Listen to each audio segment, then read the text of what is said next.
Sa papel, ang batas ay pantay para sa lahat. Pero sa totoong mundo, may mga bansang tumatangging pasakop sa isang korte na hindi nila kinikilala.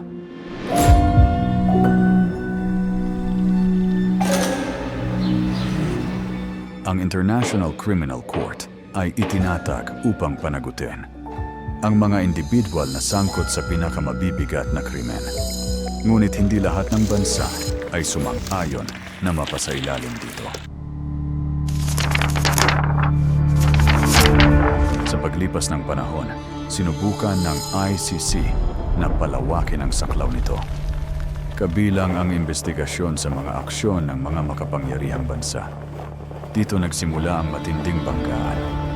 Sinubukan ng International Criminal Court na imbestigahan ang mga umano'y paglabag ng US forces sa Afghanistan. Para sa Amerika, ito ay isang direktang pag-atake sa kanilang soberanya. Ang naging tugon ng Estados Unidos ay malinaw at matatag. Nagpatupad sila ng sanctions laban sa ICC officials, naglabas ng travel bans, at nagbanta ng pag-freeze ng assets na konektado sa US financial system. Isang mensahe ang malinaw. Hindi maaaring hatulan ng International Criminal Court ang bansang hindi nito miyembro.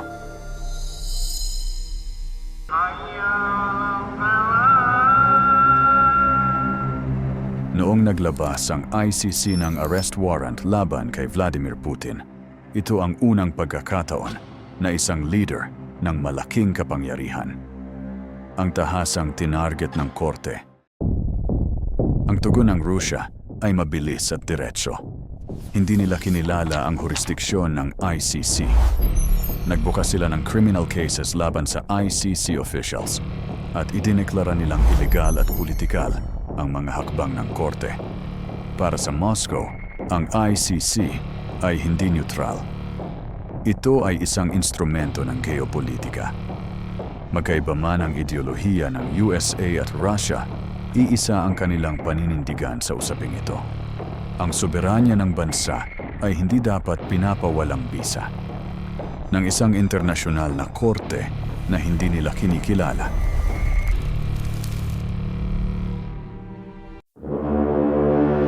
Sa Pilipinas, ganito rin ang naging posisyon ni dating Pangulong Rodrigo Duterte. Noong 2019, pinili niyang kumalas ang bansa sa ICC.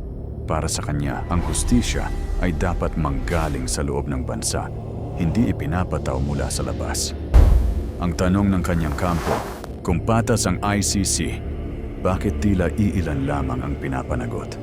Bakit ang malalakas ay bihirang maabot, habang ang mahihina ay madalas inuusig? Sa kabila ng lahat, hindi ikinukulong ang ICC judges.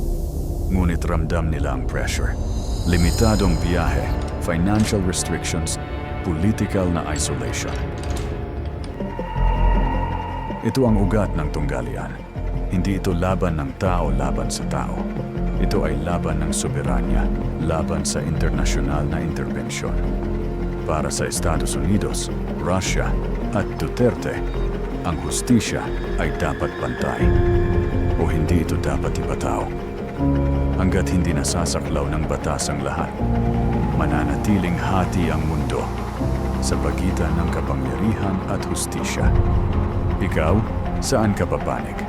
Sa soberanya ng bansa o sa pandaigdigang hustisya? I-comment ang iyong pananaw.